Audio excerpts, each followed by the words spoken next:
Alright, welcome back everybody. Let's get into it. March 2011, I believe it was.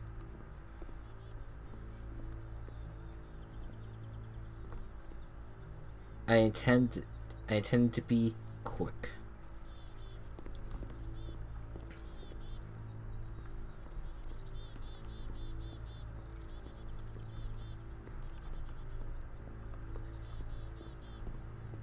It's called itself Coda.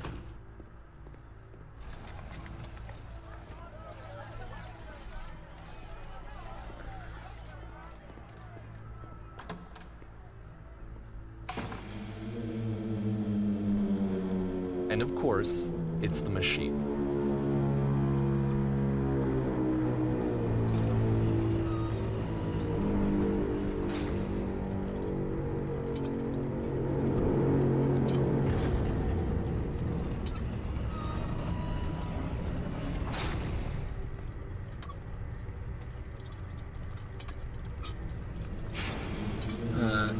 I don't know what's happening. It's really creepy looking.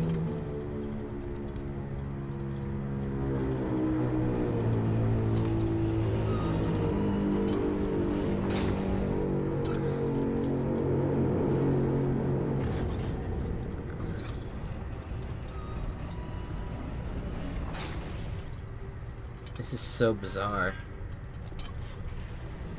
This is so scary.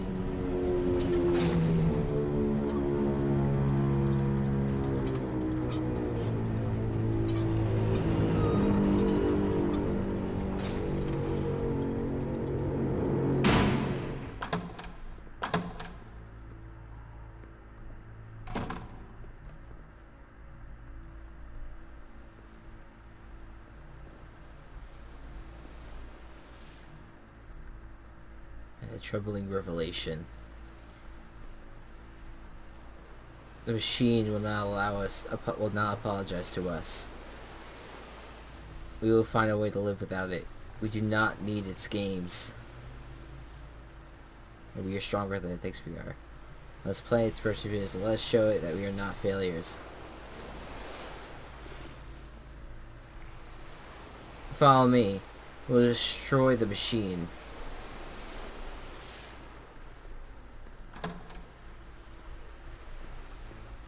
People go follow. And now we're on stage again. And we got the gun.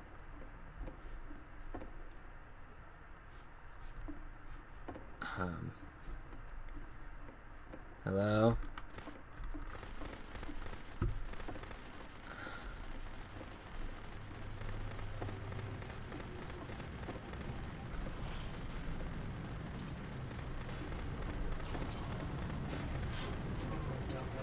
The stage won't be destroyed, but everything else will.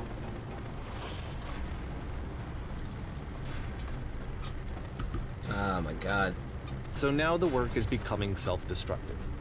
And I'll tell you, at the time that I first played this game, shortly after he made it, here's what I'm thinking to myself. I'm thinking that Code is stuck in his own head, and that it's having a very negative effect on him, and that all he needs to do is just start showing his work to people, to get some actual feedback on his games. It might get him out of isolation. And so, as I'm thinking this, I realize that I could be the one to initiate it. Because it would never occur to Coda to start actively soliciting feedback. And that's why you started this game. game. What if I did it for him? If he could see the difference it would make to have more actual conversations with other human beings, would that bring him out of his mental spiral? Would it give him confidence in himself? Would it bring meaning back into his work?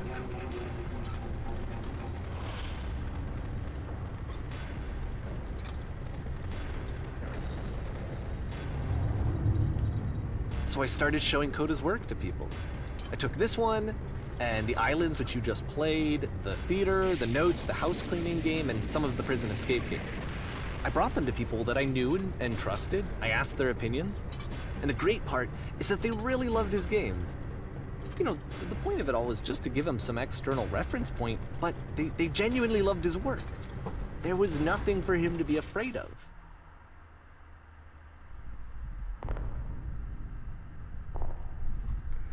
I'm not controlling anything anymore. Okay.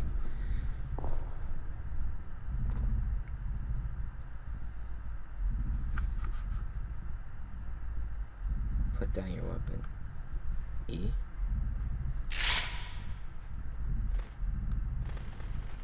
Can you see why I felt like this was the right thing to do? Because it's the thing that I always feel like I need, to be told that my work is good, that I am good. When someone really connects with a thing that I've made, when they see themselves purely in my work, there's nothing that feels better. And I got to give that very same feeling to my friend. I did something... I really felt like I'd done something good, like I was a good person. I felt like there was a friend who was in trouble and was unhappy and maybe didn't like themselves, and I could fix it.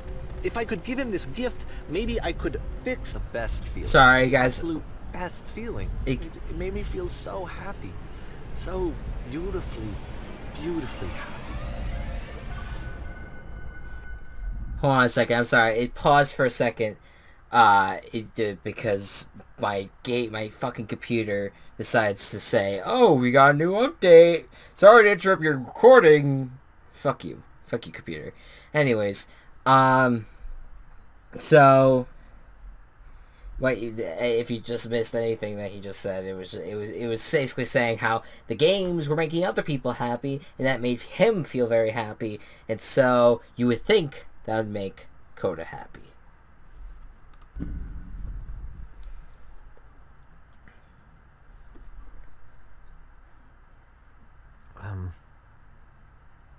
So anyway, Coda finishes this game, and then really he just kind of takes off for a while. So this is June of 2011, and I didn't hear anything from him for several weeks, I guess. And so out of nowhere, one day I get an email, and it's got a private link to a new game of Coda's. This one is called The Tower, and to my knowledge, it's the last game that Coda ever made. So let's take a look.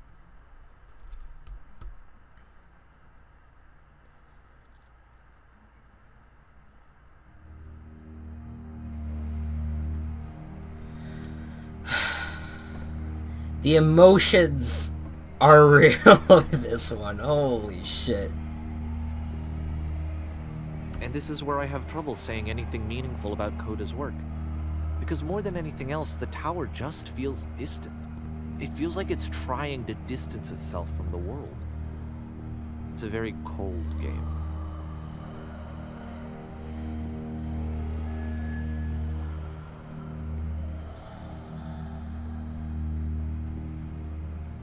This room actually has a maze in it.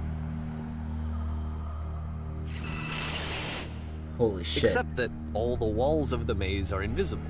And then every time you touch one of the walls, there's this awful flashing and noise, so the experience is really miserable. The game goes beyond not being meant to be played, it actually seems to despise the player for trying to play it at all. But I do want to show you the rest of the levels, so when you're ready to continue, press enter and I'll put a bridge over the maze. Okay, enter. Thank you. Kind of reminds me of the what is it? Well, it reminds me of the game section of the Stanley Parable, where you try to play different games. It's not like this is the first game that's needed some modification to be playable. Like the house cleaning game. You know, that one used to actually loop the cleaning chores and you just cleaned a house forever. I had to cut it off so that you could exit the house and the game would actually end. But that game had an idea that it was actually trying to communicate.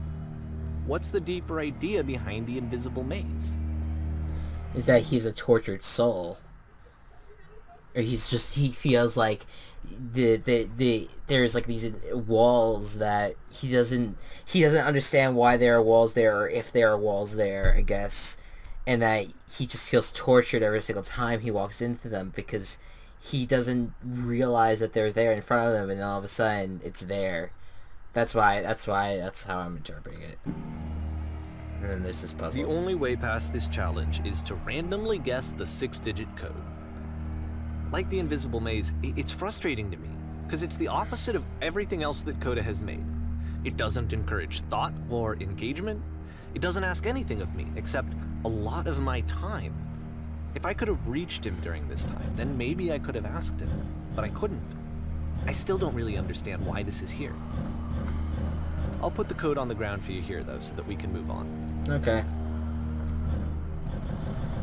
Sorry, I started spinning through it. Oh, damn it! Okay. There you go. Got it. Okay. Okay.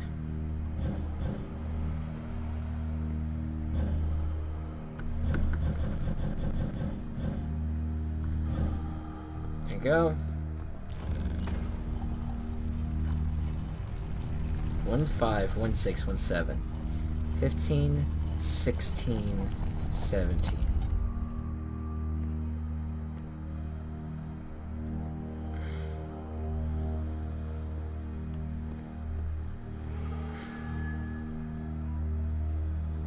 The switch to open this door is actually on the other side of the door, meaning that it's literally impossible to solve from this side. So even if you somehow brute forced your way through the first two challenges and you got to this point, there's actually just no way to progress. And it's scary for me, the idea of Coda cutting himself off entirely, just saying, that's it, that's the end of the conversation, not giving me any way to fix the problem. I feel like a failure, I guess, when I can't fix the problem. But I can open this door for you, so let me do that.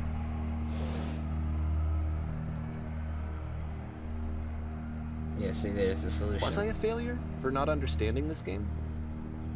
I mean, I don't know why I would be. It's not like everything needs to have a solution, but I feel it somehow. That's another interesting thing. In life, everyone wants to have a solution for everything, but sometimes that's not the case. Life in general does not always have a solution, or we will never know what the solution is. And so we just have to live our lives. Oddly enough, it's weird. It's hardcore. I don't know. I feel like I failed, and I don't understand why. I remember, it's June of 2011. I'm playing this for the very first time, and as I'm playing, I'm thinking to myself, I don't know this person. I have no idea who this person is. It wasn't the guy I knew, it wasn't my friend. I had come to so many conclusions from looking at all of his work up to this point, and then suddenly none of them... I had been trying to, though. That was the thing. For years I was trying to get to know him, to understand who he actually was and what he stood for. I asked him so many times to please just tell me what his games mean to him. I asked him please to tell me what the 3 dots mean. And he wouldn't. I just felt so strongly that if I could have connected with him, that if I could have somehow made his work my own, that I would finally be once and for all happy. It was that I needed to see myself in someone else. I needed to be someone other than me. But he stopped and left. And it felt somehow like I had failed.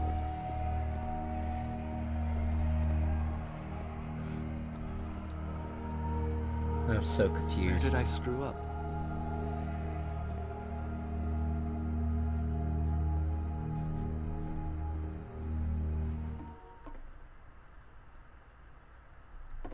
I'm the reason that you stopped making games, aren't I? It's because of what I did. I poisoned it for you. What the fuck?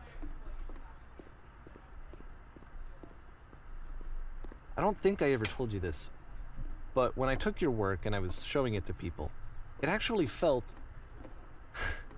it felt as though I were responsible for something important and valuable. I wonder at times whether you think...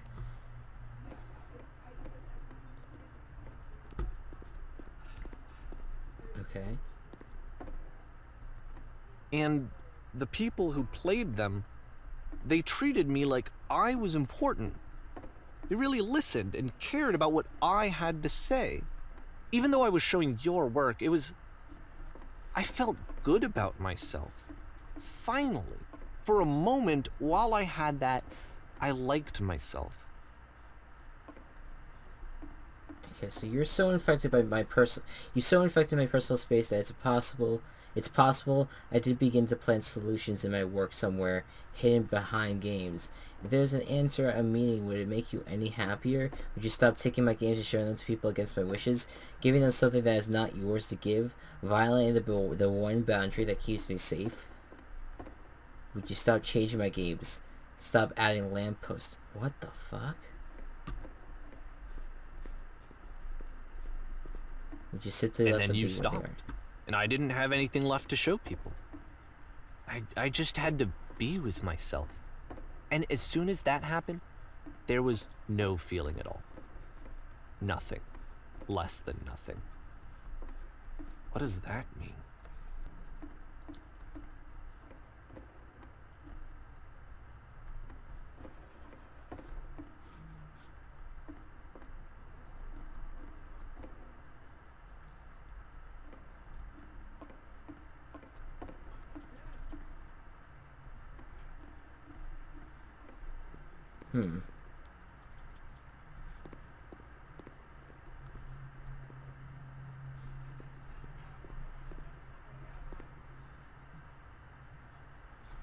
I'm afraid that I did something really stupid because I don't like myself.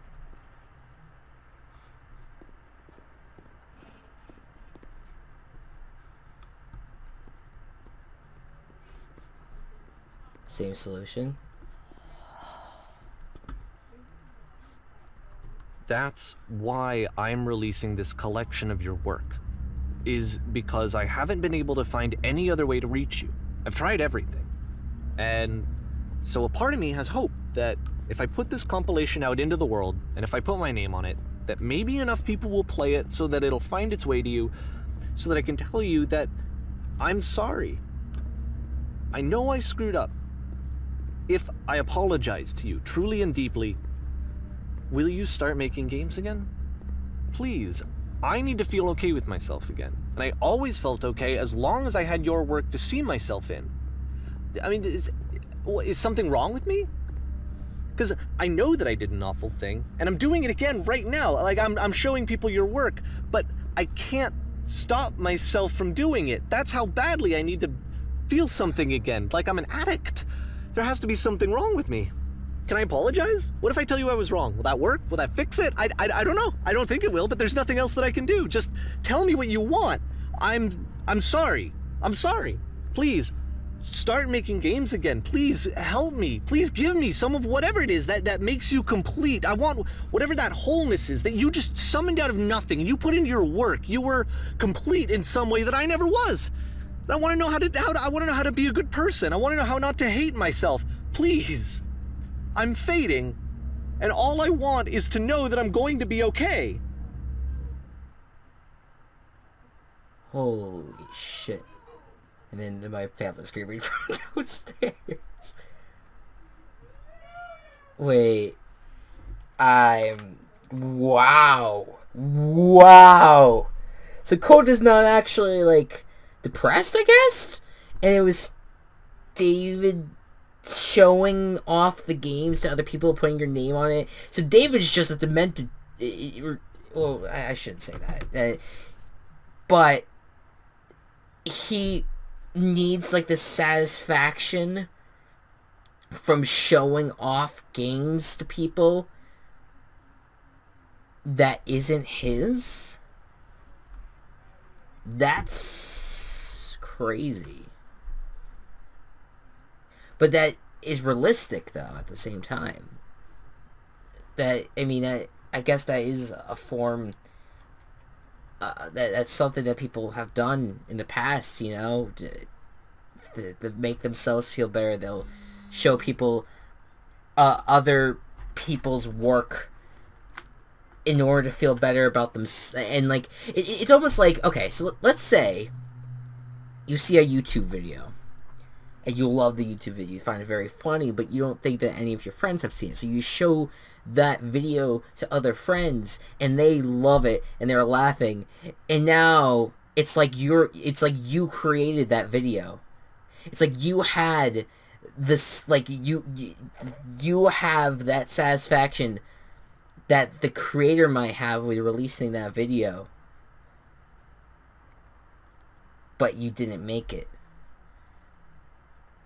So I started to say that he was demented and he's crazy, but it's not. It's not. You do that. I think anyone does that. When you see something that you love, you want to share it with people.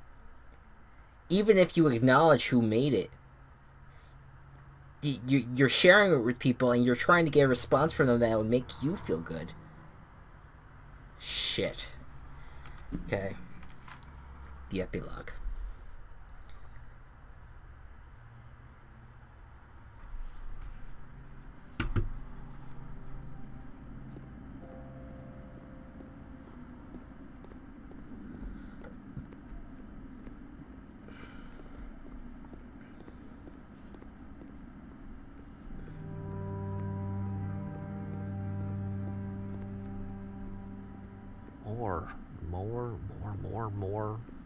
More love, more praise, more people telling me that I'm good. Always more. It's like a disease.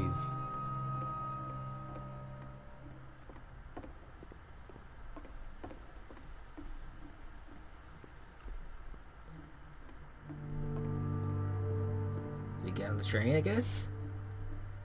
Let's get on the train.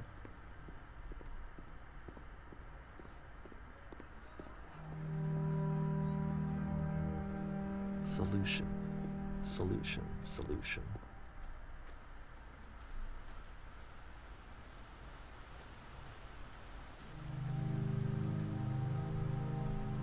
I guess if someone had told me ahead of time that he just really enjoyed making prison games, maybe I wouldn't have thought he was so desperate.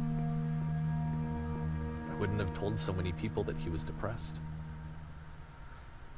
Maybe he just likes making prisons. That's true. And here we are. We were just judging him and everything.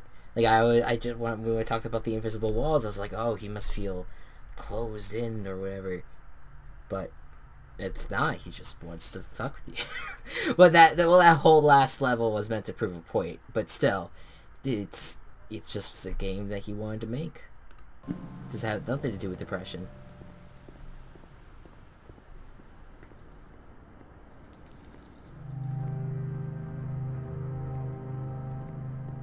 Even now, the disease is telling me to stop. Don't show people what a shitty person you are. They'll hate you.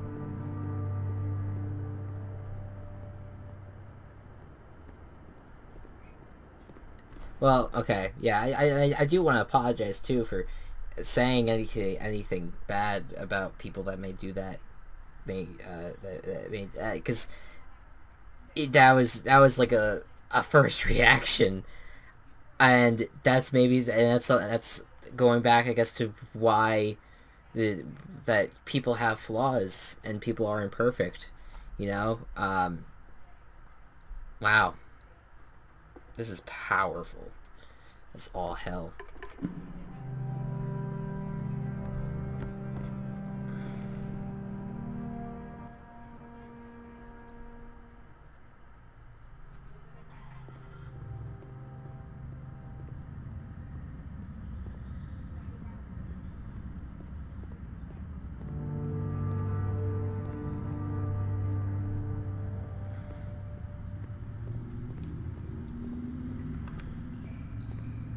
If I knew that my life depended on finding something to be driven by other than validation, what would that even be? It's strange, but the thought of not being driven by external validation is unthinkable. Like, I actually cannot conceive of what that would be like.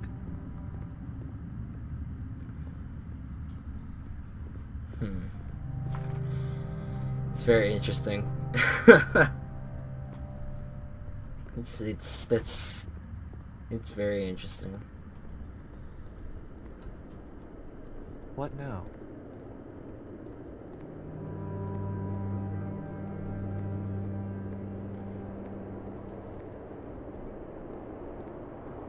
I think I need to go. And I'm sorry, because I know that I said that I would be here and I would walk you through this, but I'm starting to feel like I have a lot of work to do. I have a lot that I need to make up for, and so I'm just gonna... Okay. See ya, Davey.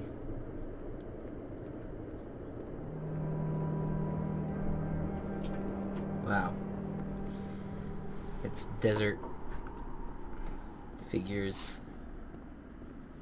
So, like, what is that feeling? What is that feeling of being... I guess it's like, you're...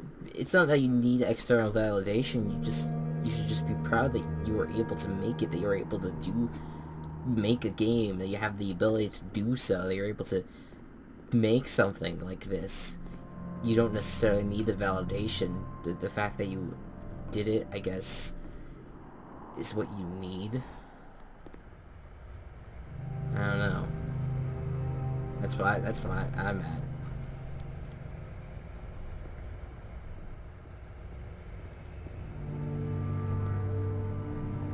Like, you need to have a lot more self-confidence, and I guess that's where he's coming from. Like, he kind of struggles with having that confidence, and he needs other people to tell him that he's awesome, that he did a really good job. Holy shit.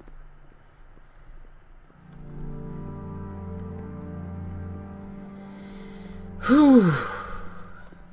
Wild. Absolutely wild. Because so many people struggle with that. So many people would struggle with validating themselves. They struggle with validation themselves. They seek validation from other people. They have a lot of trouble seeking validation for themselves, and that is one of the many things that depression does to you. And that's an incredible message.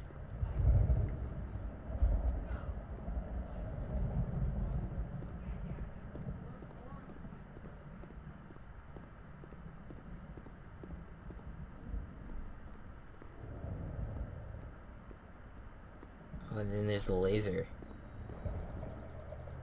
that would kill yourself. By float?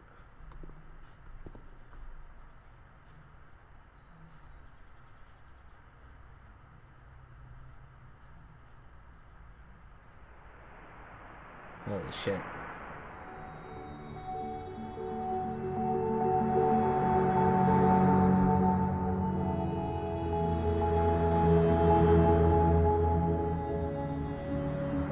It's a whole lot of life down there.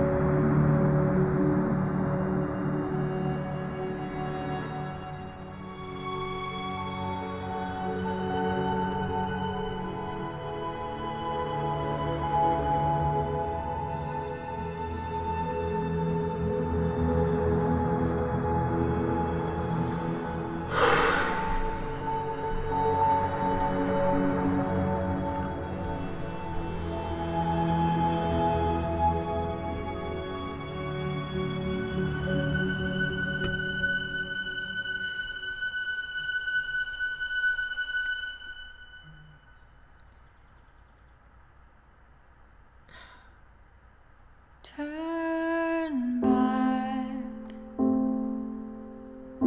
Her arm. turn back from this cave. You said, let me prove that I'm brave. This project would not have been possible without the following individuals. So I guess it was kind of a storyline. And miles, and you're so tired,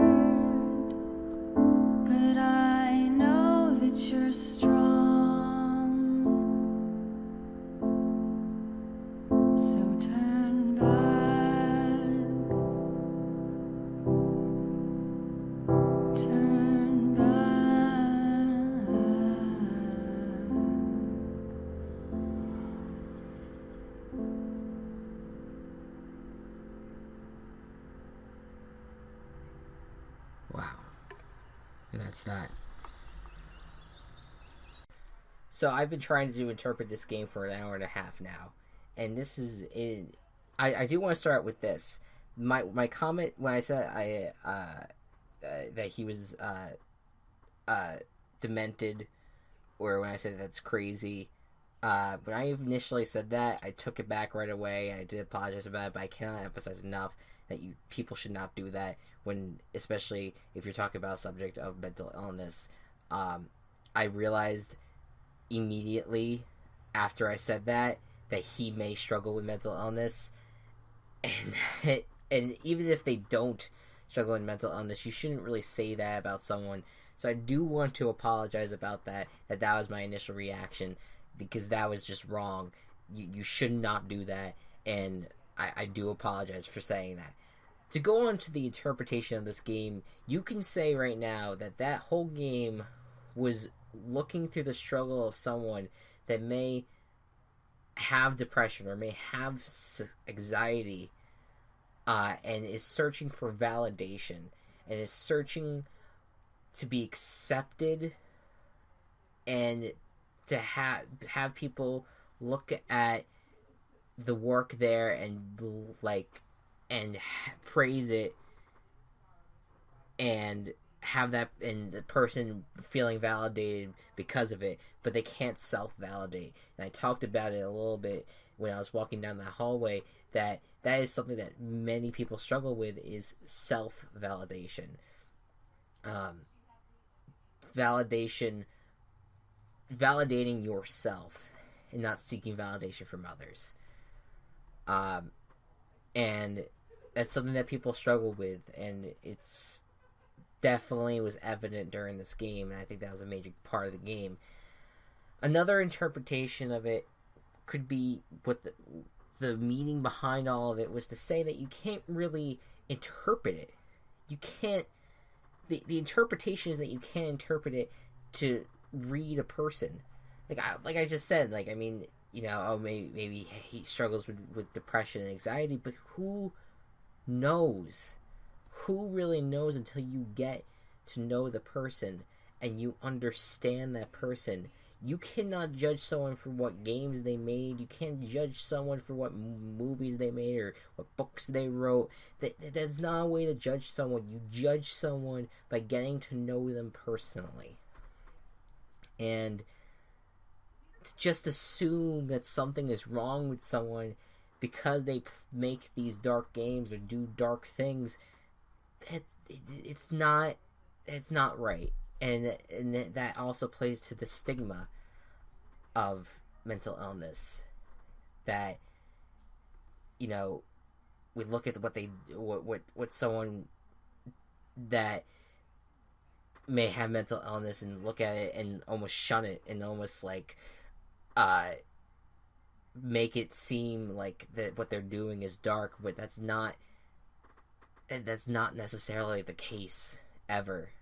You know, and it's, I don't know. I maybe I'm rambling on for a little too long, but I needed to figure out an interpretation for myself, for you guys to hear what my opinion of the whole thing was, and I hope that whoever watches this video can give their own interpretation of the whole thing. And again, I'm sorry for if I offended anyone, or if I said anything that was wrong, and please correct me if I've said anything that maybe it was not right, because I do that a lot. I do. So thank you guys so much for watching this episode, or in this entire series, because this was so powerful. I'm glad I was able to get through with you. I was not expecting this type of game. And I'll see you guys next time. Bye-bye.